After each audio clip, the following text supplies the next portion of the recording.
예, 하나님 말씀은 창세기 32장 13절로 32절에 있는 말씀까지 보십니다.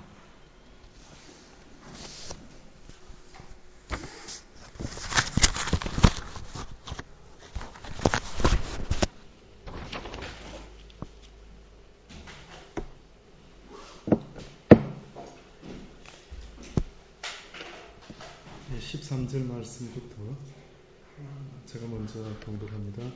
야곱이 거기서 격려하고 그 소유 중에서 형 에서를 위하여 예물을 택하니 암양서가 200이요 수양서가 20이요 암양이 200이요 수양이 20이요 전나는 약대 30과 그 새끼요 암소가 40이요 황소가 10이요 암나기가 20이요 그 새끼 나기가 10이라 각각 때로 나누어 종들의 손에 맡기고 그 종들에게 이르되 나보다 앞서 건너가서 각대로 상거가 뜨게 하라 하고 그가 또 앞선 자에게 부탁하여 가로되 내 형 에서가 너를 만나 묻기를 내가 네 사람이며 어디로 가느냐 내 앞에 것은 네 것이냐 하거든 대답하기를 주의 종 야곱의 것이요 자기 주 에서에게로 보내는 예물이며 야곱도 우리 뒤에 있나이다 하라 하고 그 둘째와 셋째와 각대를 따라가는 자에게 부탁하여 가로되 너희도 에서를 만나거든 곧 이같이 그에게 고하고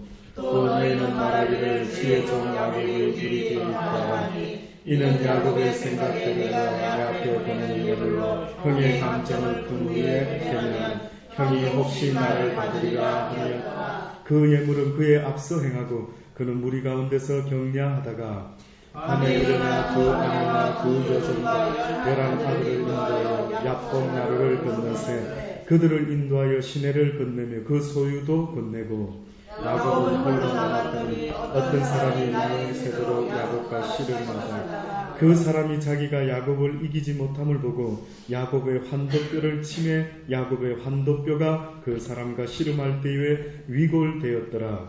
그 사람이 가로되 나를 세려하니 나로 가게 하라. 야곱이 가로되 당신이 내게 축복하지 아니하면 가게 하지 아니하겠나이다. 그 사람이 그에게 이르되 내 이름이 무엇이냐? 그가 가로되 야곱이니이다. 그 사람이 가로되 내 이름을 다시는 야곱이라 부를 것이 아니고 이스라엘이라 부를 것이니 이는 내가 하나님과 사람으로 더불어 겨루어 이기었음이니라. 야곱이 청하여 가로되 당신의 이름을 구하소서. 그 사람이 가로되 어찌 내 이름을 묻느냐 하고 거기서 야곱에게 축복한지라.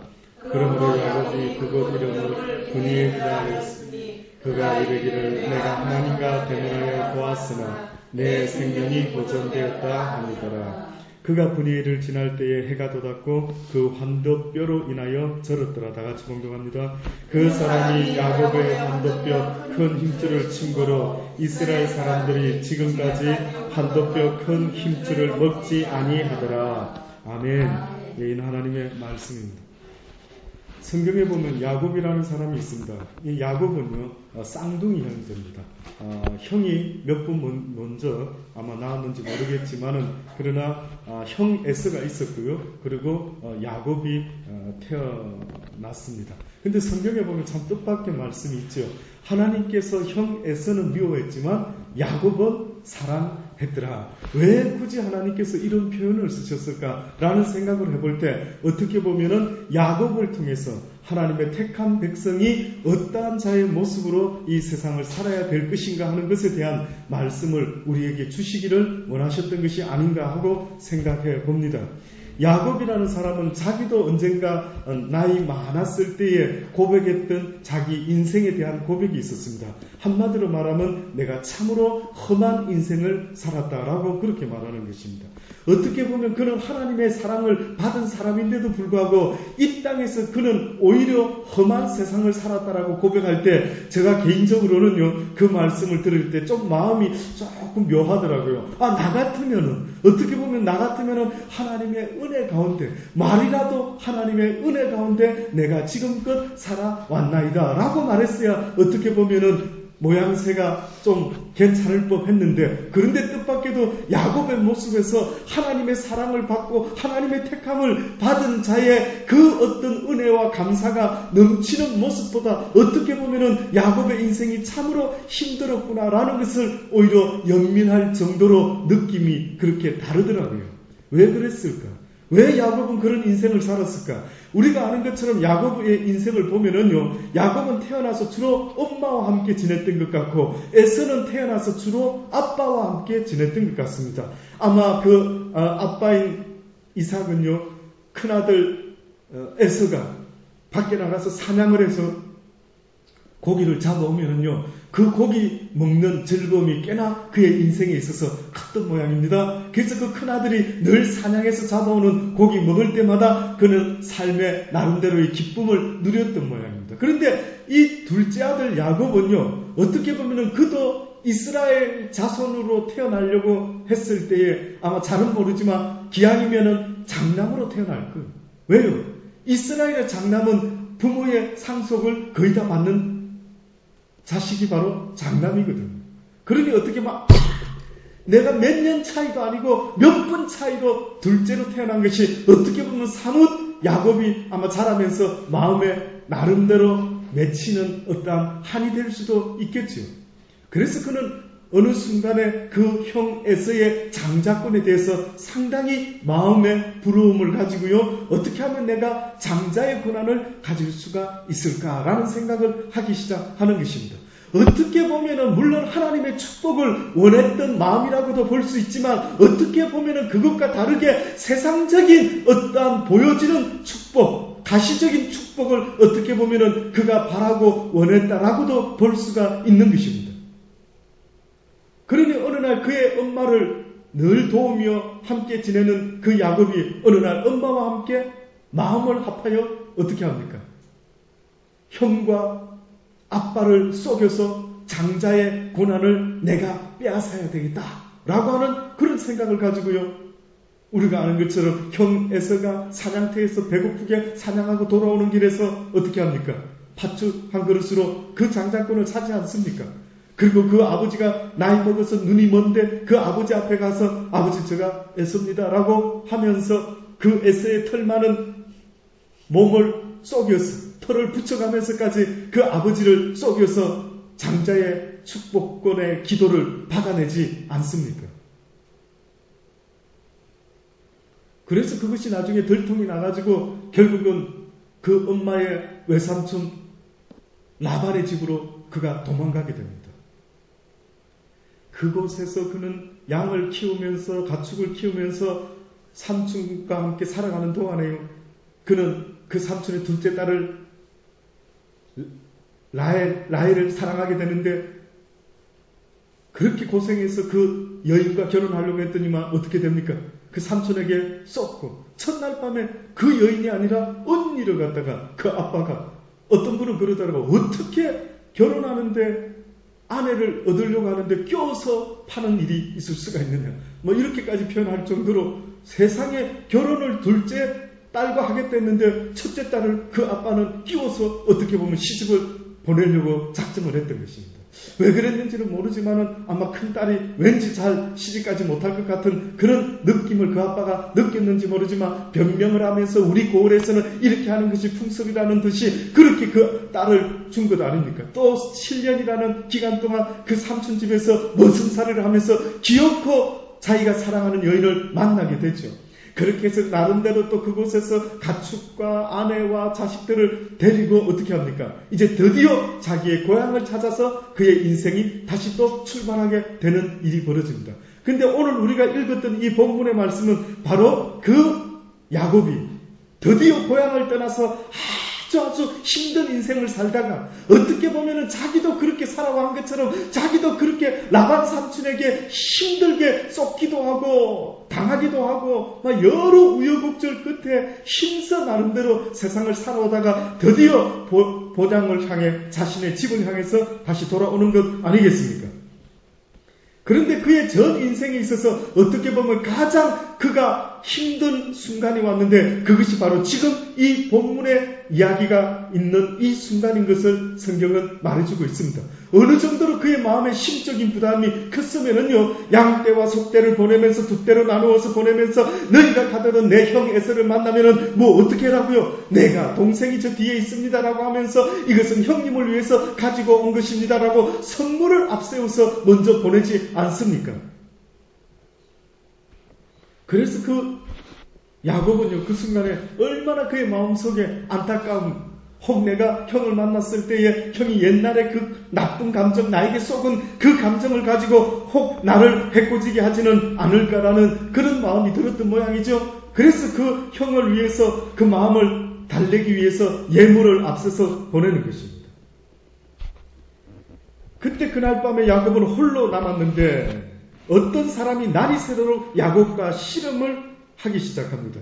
그 사람이 자기가 야곱을 이기지 못함을 보고 야곱의 환도뼈를 치매 야곱의 환도뼈가 그 사람과 씨름할 때에 위골되었더라. 그 사람이 가로되 날이 새려하니 나로 가게 하라. 야곱이 가로되 당신이 내게 축복하지 아니하면 가게 하지 아니하겠나이다.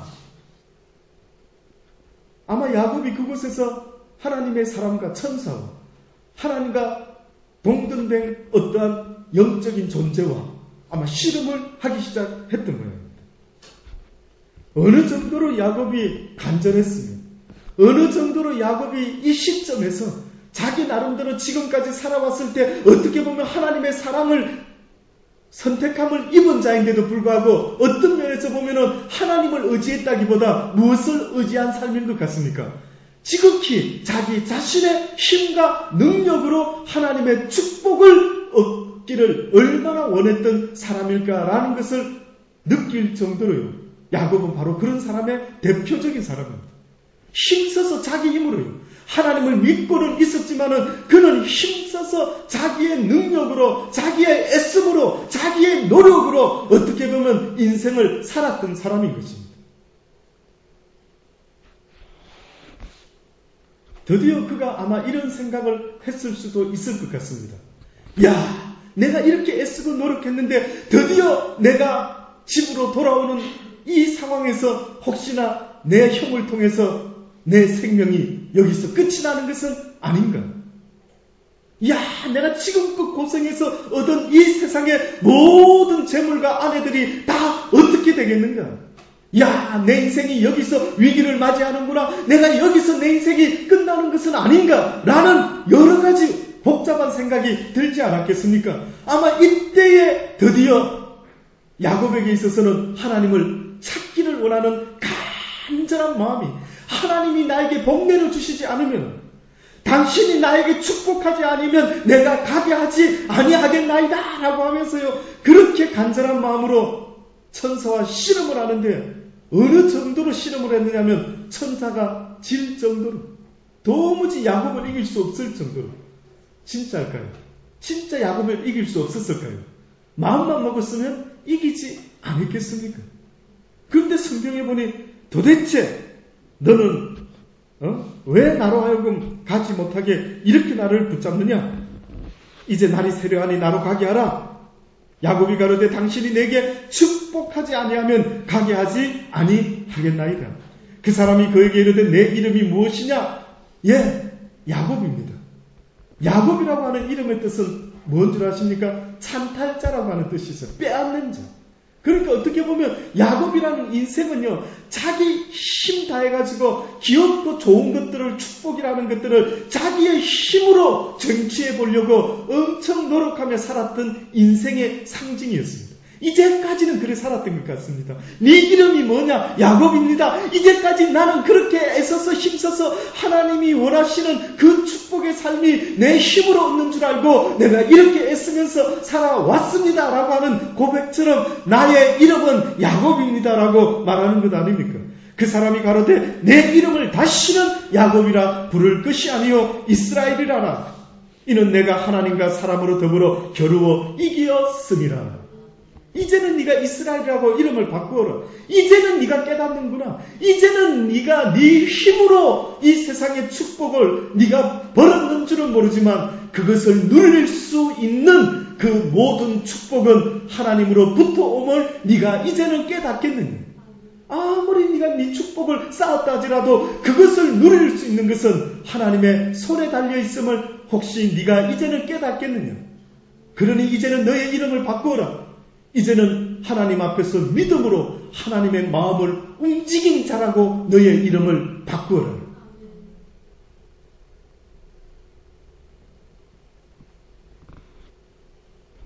그래서 그곳을 야곱은요, 그 장소를 브니엘이라 하였다라고 성경이 말합니다. 그러면서 그가 말하기를 내가 하나님과 대면하여 보았으나 내 생명이 보존되었다.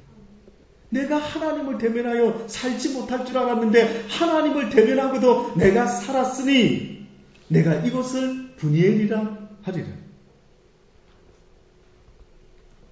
그가 브니엘을 지날 때에 해가 돋았고 그 환도뼈로 인하여 절었더라. 그 사람이 야곱의 환도뼈 큰 힘줄을 친구로 이스라엘 사람들이 지금까지 환도뼈 큰 힘줄을 먹지 아니하였더라. 뜻밖이죠. 뜻밖의 야곱이 얻은 축복은요, 그 영적인 어떠한 축복은 현실적으로는 무엇으로 나타났느냐면 그의 환도뼈가 천사로 인하여 위골이 되므로 결국은 세상적으로 육신적으로는 어떤 자가 되고 말았습니까? 장애자가 되고 말았습니다. 육신적으로 약한 자가 되고 말았어요. 이게 도대체 어떤 일입니까? 결국은 무슨 말이겠습니까? 야곱아, 네가 이제까지는 네 힘을 의지하여 살아왔다고 한다면 이제는 너의 육신의 힘을 의지하지 말고 무엇을 의지하라고요? 이제는 하나님의 말씀을, 하나님의 뜻을, 하나님의 축복하심을 너희가 바라보고 이제는 네가 믿음으로 나에게 나오는 복된 자가 되기를 원한다라는 뜻이 있는 것 아니겠습니까? 바울도 똑같은 이야기를 하고 있습니다. 바울도 우리에게 무슨 이야기를 하는 줄 아십니까? 성경 말씀 고린도후서 12장 1절로 10절의 말씀에 보면요, 무익하나마 내가 부득불 자랑하노니 주의 환상과 계시를 말하노라. 내가 그리스도 안에 있는 한 사람을 아노니 14년 전에 그가 셋째 하늘에 이끌려간 자라. 그가 몸 안에 있었는지 몸 밖에 있었는지 나는 모르거니와 하나님은 아시느니라. 자기 자신에 대해서 지금 3인칭을 쓰면서 이렇게 이 사람이 표현하고 있습니다. 무슨 이야기를 하려고 이렇게 내가 부득불 자랑하노니, 내가 이런 말 하고 싶지는 않는데 너희들이 너무나 그런 것을 좋아하니, 너희들이 너무나 입신을 좋아하고 너희들이 너무나 환상 보는 걸 좋아하고 너희들이 너무나 하나님 음성 듣는 거 좋아하고 신비한 체험만 하는 것을 너무너무 좋아하니 내가 부득불 그렇다면 나도 자랑할 것이 있는데 내가 주의 환상과 계시를 말하리라. 내가 그리스도 안에 있는 한 사람을 아노니 그가 14년 전에 셋째 하늘에 끌려간 자가 있느니라. 그가 몸 안에 있었는지 몸 밖에 있었는지 나는 모르거니와 하나님만 아시느니라. 내가 이런 사람을 아노니 그가 몸 안에 있었는지 몸 밖에 있었는지 나는 모르거니와 나와 하나님은 아시느니라. 모르거니와 하나님은 아시느니라. 그가 낙원으로 이끌려가서 말할 수 없는 말을 들었으니 이 사람이 가히 이르지 못한 말이로다. 환상을 보한 것이 아니라 그곳에서 무슨 말을, 어떤 메시지를, 어떠한 복음을 들었는지 모르겠지만은 어떠한 것을 들었던 모양입니다. 내가 이런 사람을 위하여 자랑하겠으나 나를 위하여는 무엇을 자랑한다고요? 약한 것들 외에 자랑치 아니하리라. 어떻게 보면 하나님께서 야곱을 통하여 우리에게 말씀하시기를 너희의 그 장깨를 자랑하지 말고 너희의 그 힘과 능력과 너희의 노하우를 자랑하지 말고 제발 이 세상을 살아가는 힘과 능력은 오히려 너희의 약함을 자랑할 때에 내가 너희를 도울 수 있도록 하여라. 뜻밖이죠. 내가 만일 자랑하고자 하여도 어리석은 자가 되지 아니할 것은 내가 참말을 함이라. 그러나 누가 나를 보는 바와 내게 듣는 바에 지나치게 생각할까봐 두려워 그만두느라. 이런 사람이 바울이었습니다.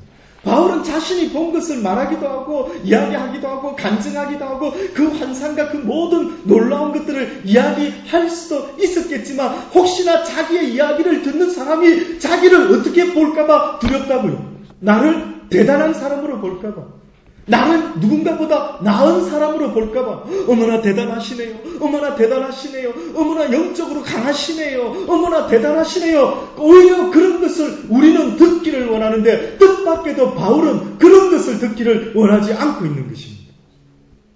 오히려 내가 하나님의 그런 어떤 대단한 개인적인 하나님과의 영적인 체험이 남들에게 비춰질 때 어머나 저 사람은 어떻게 저렇게 하나님의 사랑을 많이 받는데 어머나 어떻게 저 사람한테는 하나님이 저럴 수가 있대 라고 하면서 오히려 격세지감을 느끼면서 어떤 사람은 그런 것을 보고 부러워할 수 있는 사람도 있겠지만은 어떤 사람은 실망하고 낙심하고 하나님은 공평치 못해 왜 저 사람에게는 저렇게 하고 왜 나는 아무것도 경험을 못하는 것이야 라는 생각할 사람도 있지 않겠습니까?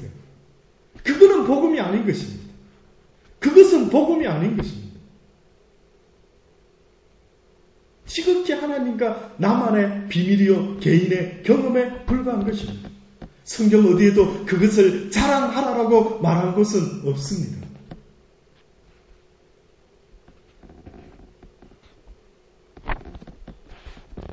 여러 계시를 받은 것이 지극히 크므로 너무 자고하지 않게 하시려고 내 육체에 하나님께서 가시 곧 사단의 사자를 주셨으니 이는 나를 쳐서 너무 자고하지 않게 하려 하심이니라. 날마다 나를 치려고 한다. 그러면 이 사단의 사자가 내 육신 가운데서 무엇을 계속해서 노력하고 있다라고 말하고 있는 겁니까? 나를 어떻게 하지 않으려고 나를 친다고요? 내가 자고하지 않도록, 교만하지 않도록. 그러면 다시 말해서 내 육신의 이 사단의 사자가 계속 내 속에 머물면서 무슨 짓을 한다라는 말입니까? 너 대단해. 너 대단한 거야. 아이, 너도 하나님 할 수 있는 거야. 아담아, 너도 하나님처럼 될 수가 있어. 야, 너도 사도 중에 조금도 부족하지 않아. 너도 목사 중에 조금도 부족하지 않아. 너도 성도 중에 조금도 부족하지 않아. 네가 굉장히 괜찮은 사람인 것을 왜 몰라? 자존감을 가져. 자긍심을 가져. 계속해서 사단은 어떻게 보면 우리 속에서 날마다 우리를 부추기는 것은 나를 무시하려고 하는 인간, 나를 함부로 대하는 인간, 어주 원수 대하듯이 할 수 있도록끔 만들어내는 놀라운 내 속에서 역사하는 자긍심과 자존심과 최고가 되고자 하는 그 어떤 모습들. 하루도 건너뛰지 않는 겁니다. 사단은 우리 속에서 날마다 우리를 어떻게 부추긴다고요? 야, 네가 지금 이렇게 할 수 있는 상황이 아니지 않아? 네 나이에, 네 경력에, 네 학력에, 너 인물에, 너 집안 배경에 어떻게 네가 이 모습으로 살고 있어? 야, 이거는 너무나 아까운 일이야. 그렇지 않아? 뭐 이런 놀라운 속삭임들이 혹시 들려오는 것 들어보신 적 있습니까? 우리의 마음과 생각을 통해서 사단은 날마다 우리의 육신을 통하여 원치 아니하는 이런 생각들을 얼마나 계속해서 주고 있는지 모릅니다.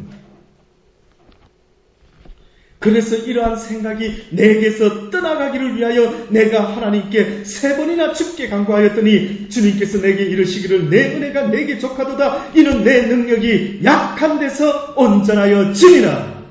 내 능력이 무엇이 될 때에 온전할 수가 있다고요? 약할 때에 온전한.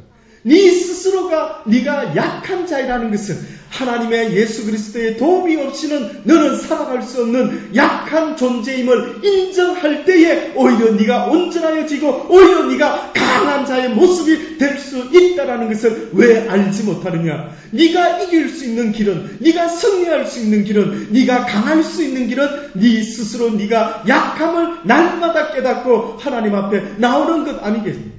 그러니 어떻게 보면 예수 그리스도를 믿으면서 내 환경과 여건이 날마다 세상적으로 너무나 안 좋은 쪽으로 흘러갈 때에 많은 세상 사람들은 어머나 저 사람 저주받은 것 아니야? 교회 다니는 사람이 어떻게 저렇게 갈수록 가난해지고 갈수록 나쁜 일만 생긴데 아유 저 사람은 뭔가 문제가 있는 것 아니야? 라고 말할 수 있겠지만 그러나 하나님 편에서 봤을 때는 전혀 그것은 넌센스가 되는 것입니다. 오히려 하나님 편에서는 사도 바울도 열심히 복음을 전하는 자의 모습으로 최고의 분강사의 모습으로 복음을 그 당대에 전했던 사람이었는데 그 사람의 인생에서는 날마다 그 대가가 고난이요 날마다 그 대가가 매를 맞고 40에 하나를 감한 매를 맞고 풍랑을 당하고 죽을 뻔하고 하여튼 그러한 힘들고 어려운 일들이 얼마나 많이 있었는지 모릅니다.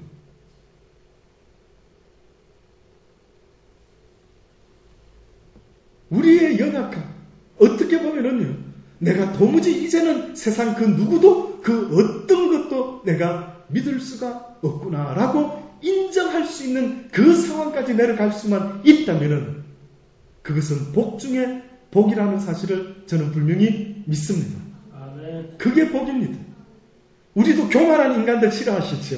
저도 싫어합니다. 혹시 주변에 어떤 기준에서 저 인간 왜 저래 교만해? 저 인간 밥맛이야. 예, 교만한 인간, 어떤 인간이 여러분 생각할 때에 그렇게 밥맛으로 느껴지십니까? 한마디로 말하면 자기를 남보다 낮게 여기며 자기를 높이는 자 아니겠습니까? 그러니 주변의 사람들과 대화를 해보고 모르는 사람과 처음 만난 사람들과 대화를 해보면 대부분 그 사람들 입에서 나오는 이야기의 주제는요. 자기 자신을 높이려고 하는 그러한 내용의 이야기들이 사정없이 나오는 것을 우리는 자주 듣지 않습니까? 어떻게 하면 자기가 좀 괜찮은 사람인 것을 나타내 보려고 애를 쓰고 또 애를 쓰는 모습들이 우리 속에 있지 않습니까? 그러나 뜻밖에도 바울은 자기의 약함을 자랑하겠다. 그래서 어떤 신학자는 바울의 육신에 어떤 병이 있은 것 아닐까? 예, 아무 병도 있은 것 같아요. 어떤 글에 보면은요, 바울이 꼽축병이 있은 것 같다. 하도 전도 여행을 많이 다니고 하도 복음 전하다가 태장도 많이 맞고 육신적으로 하도 고생을 많이 해서 그 사람이 육신에 병이 있은 것 아닐까? 그래서 그게 아마 곱축병. 그래서 그 곱축병이 낫게 해달라고 하나님께 기도한 것은 아닐까. 뭐 이렇게 이야기하는 분들도 있더라고요. 예, 그럴 수도 있겠죠. 그러나 제가 깨닫기는요. 오히려 그것보다도 날마다 내 육신 가운데 거하는 또 다른 나의 육신 속에 있는 사망의 법이 날마다 나로 하여금 교만한 자로 만들기 위해서 하나님 앞에서 사람들 앞에서 계속적으로 나를 높이려고 하는 그 사단의 가시를 말한 것이 아닐까라고 저는 생각이 들더라고요. 그러니 사도 바울이 날마다 나를 쳐서 복종시켰다라고 하는 것은 무슨 뜻이겠습니까? 내 속에서 올라오는 나의 자존감, 내 속에서 올라오는 나의 자긍심, 내가 대단하다라고 느끼고 대단해야만 된다라고 느끼고 그래서 날마다 내 힘으로 이 세상에서 야곱과 같은 모습으로 축복을 만들어내어서 축복을 누려보려고 애를 쓰고 살아가는 그 인간의 모습들이 곧 야곱이 이 야복 강가에서 우리에게 보여준 모습 아니겠습니까? 이때서야 비로소 야곱은 그래도 내가 돈을 열심히는 벌었지만 이것을 지킬 힘이 나에게는 없구나라는 걸 그나마 이 시점에서라도 느꼈으니 다행 아니겠습니까? 그러니 이 시점에서 얼마나 하나님의 천사와 실험을 하면서 그 간절함이 얼마나 됐으면 자기 환도별이 실질적으로 위골이 됐답니다. 와, 이거는 꿈도 아니요 환상도 아니요 이거 뭐라고 설명을 해야 될지 모를 정도로 자신의 환도뼈가 위골될 정도로 기도를 했으니 참 대단하다. 이 정도로 대단하다면 세상에 대해서도 대단했는지 모르지만 하나님에 대해서도 이 정도로 대단하다면 어때요? 하나님이 인정한 것 같습니다. 그래, 네가 나에 대해서 이 정도로 대단할 수만 있다면 내가 너를 인정하리라. 이제는 너의 이름을 야곱이라 산탈자라 하지 아니하고 이제 너의 이름을 이스라엘이라 하나님의 마음을 움직인 자라. 고 너의 이름을 바꾸라. 아멘. 멋진 것 같습니다. 결국은 내가 약함을 인정하는 사람이라 한다면 하나님 앞에 더 간절히 나와 이 야곱과 같이 하나님이시여 내가 내 인생이 얼마나 연약한 존재인 것을 이제는 깨달았사오니 주의 도움이 없이는 그렇게 내가 원하는 행복도 내가 원하는 물질도 내가 원하는 아름다운 삶도 내가 얻을 수가 없음을 고백합니다. 하나님이시오. 나에게 주님께서 주시지 아니하시면 아무것도 얻을 수가 없사오니 나에게 주로 말미암아 모든 신령한 축복과 또한 더하여 주시는 축복을 내가 받아 누리기를 원합니다. 라는 고백이 저와 여러분의 고백이 되기를 원하며 이 밤에 그렇게 하나님께 간절함으로 연약함을 인정하는 마음으로 기도하실 수 있는 저와 여러분이 되기를 간절히 바랍니다. 기도하십시오.